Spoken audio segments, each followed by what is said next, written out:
Dan lanjut ke notasi ilmiah.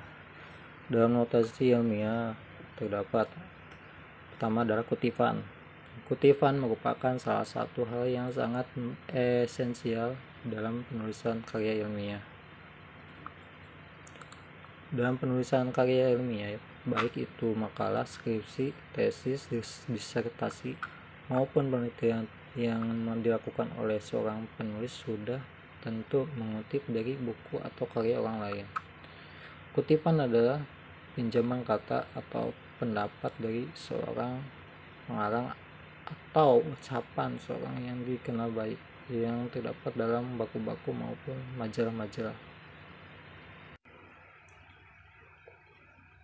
Satu, apabila dalam mengutip sebuah karya orang lain ada tulisan yang salah ejaan dari sumber kutipan, maka sebaiknya biarkan saja apa adanya seperti sumber yang diambil tersebut. Pengutip tidak diperbolehkan membenarkan kata ataupun kalimat yang salah dari sumber kutipan.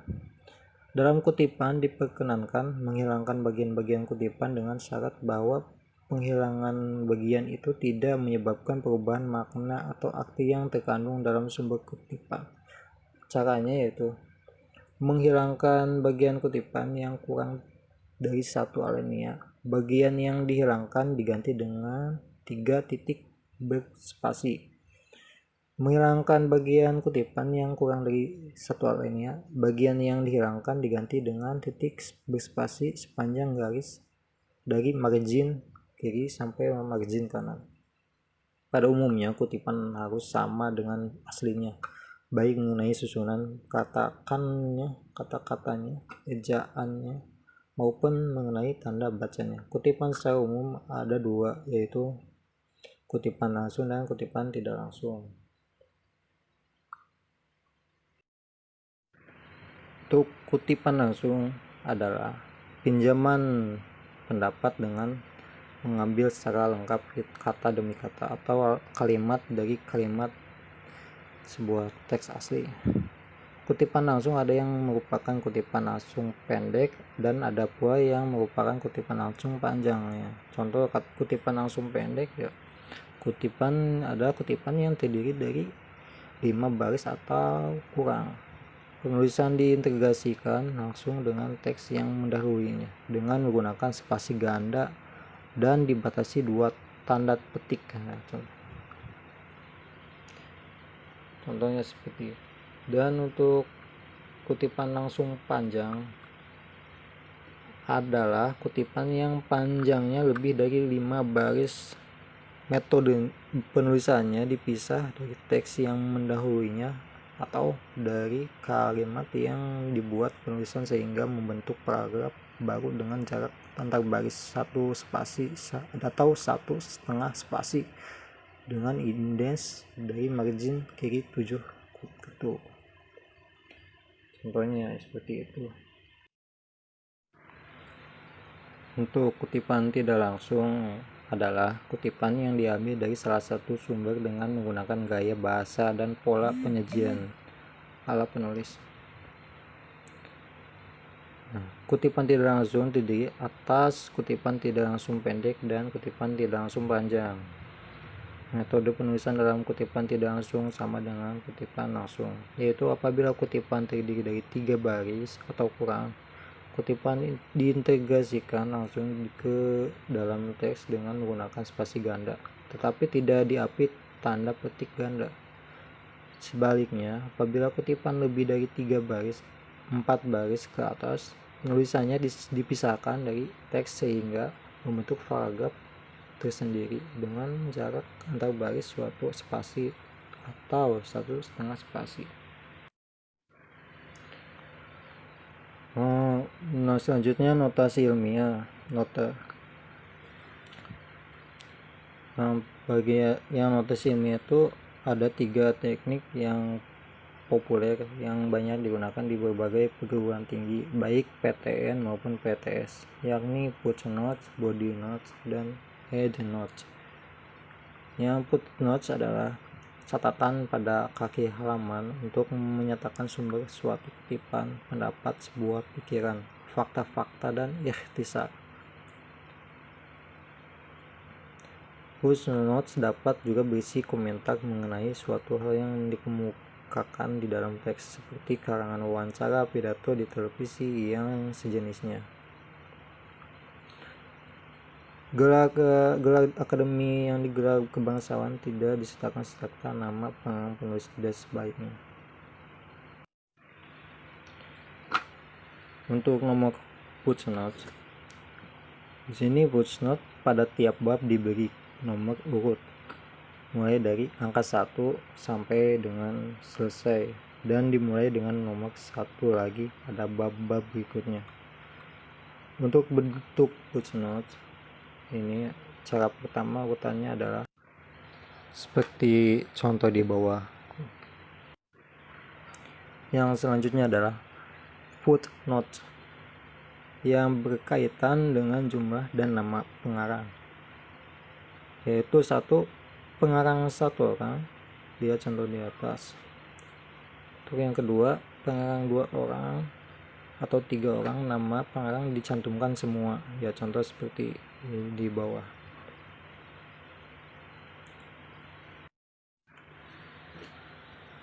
Look ibid dipakai apabila suatu kutipan diambil dari sumber yang sama, halaman sama atau berbeda dengan yang langsung mendahulunya, dengan tidak disela oleh sumber lain.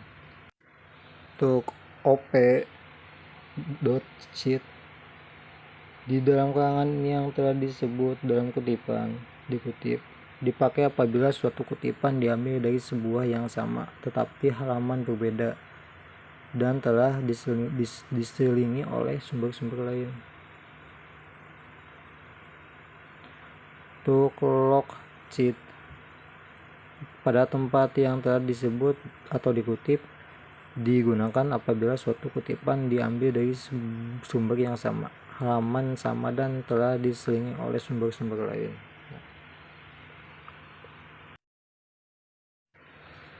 Untuk body note, pada teknik ini sumber kutipan ditulis atau diletakkan sebelum bunyi kutipan atau diletakkan dalam narasi atau kalimat sehingga menjadi bagian dari narasi atau kalimat. Pada body notes tentunya adalah sebagai berikut, yaitu membuat pengantar kalimat sesuai dengan keperluan, menulis nama akhir pengarang, mencantumkan tahun terbit, titik 2, dan nomor halaman di dalam kurung, menampilkan kutipan baik dengan kutipan langsung maupun kutipan tidak langsung. Contohnya, meresensi buku merupakan kegiatan ilmiah yang dilakukan untuk memberikan tanggapan dan penelitian tahapan isi sebuah buku. Menurut Kerap, resensi adalah pertimbangan buku, pembicaraan buku atau ulasan buku, atau dengan bahasa yang agak menterang, berarti membedah, menganalisis, dan mencari roh atau inti buku. Pada contoh di atas, notasi ilmiah mencangkup Kerap adalah pengarang buku yang dikutip 2001 adalah tahun terbit buku yang dikutip, dan 247 adalah halaman tempat teks yang dikutip. Ya. Untuk endnote, pada teknik endnote, nama pengarang diletakkan setelah bunyi kutipan dan atau dicantumkan di bagian akhir narasi dengan ketentuan ya seperti pertama, membuat pengantar kalimat sesuai dengan keperluan, menampilkan kutipan baik dengan kutipan langsung maupun kutipan tidak langsung, menulis nama akhir pengarang, tanda koma, tahun terbit, titik 2, dan nomor halaman di dalam kurung, dan akhirnya diberi titik. Ya, contohnya Pelangiat merupakan pengembikan karangan, pendapat, dan sebagian orang lain, dan menjadikan seolah-olah karangan pendapat sendiri. Misalnya, penerbitan karya tulis orang lain atas nama dirinya sendiri. Sergio 2011-219 ya. Pada contoh di atas, notasi ilmiah meliputi sulisyo, 2011.219 Sulistyo adalah nama akhir pengarang buku yang dikutip. 2011 adalah tahun terbit buku yang dikutip, dan 19 adalah halaman teks yang dikutip. Daftar pustaka merupakan daftar yang tercantum secara spesifik dari berbagai buku, majalah, artikel, atau wawancara yang menjadi sumber bacaan atau acuan dan berhubungan secara erat dengan kekurangan yang ditulis. Daftar pustaka merupakan syarat mutlak yang harus ada dalam suatu karya ilmiah, baik dalam makalah, paper, skripsi, tesis, maupun disertasi. Letak daftar pustaka dalam suatu karya ilmiah adalah setelah bab kesimpulan. Penulisan daftar pustaka dituliskan dengan huruf kapital semua tanpa diberi tanda baca apapun, dan dituliskan di tengah-tengah kertas dengan jarak dari pinggir ke atas di kertas 4 cm. Daftar pustaka ditulis secara alfabetis sesuai nama-nama pengarang atau lembaga yang menerbitkannya. Adapun urutan penulisan daftar pustaka adalah nama penulis, titik, tahun terbit, titik, judul buku yang diterbit garis bawah putus-putus atau dicetak miring, titik. Kemudian kota tempat terbit buku, titik, nama penerbit, titik. Ya, contohnya di bawah.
Dalam penulisan daftar pustaka ada beberapa ketentuan yang berkaitan dengan penulisan nama pengarang, yaitu gelar akademi dan gelar kebangsawanan tidak disertakan.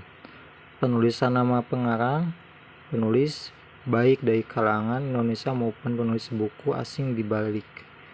Nama penulis yang berbahasa Arab harus ditransliterasikan ke dalam buku Latin, huruf Latin, dengan mengikuti pedoman transliterasi Arab Latin, seperti halnya judul. Nama penulis buku yang terdiri dari 2 atau 3 orang ditampilkan semua. Untuk nama penulis yang dibalik hanya nama penulis pertama. Nama penulis yang lebih dari 3 orang yang ditulis penulis pertama, kemudian koma, et al atau DKK, yang berarti dan kawan-kawan, dan atau dan lain-lain, misalnya about, et al. Penulis yang menulis lebih dari satu buku yang tertulis buku yang paling awal diikuti tahun berikutnya dengan penulisan seperti yang pertama.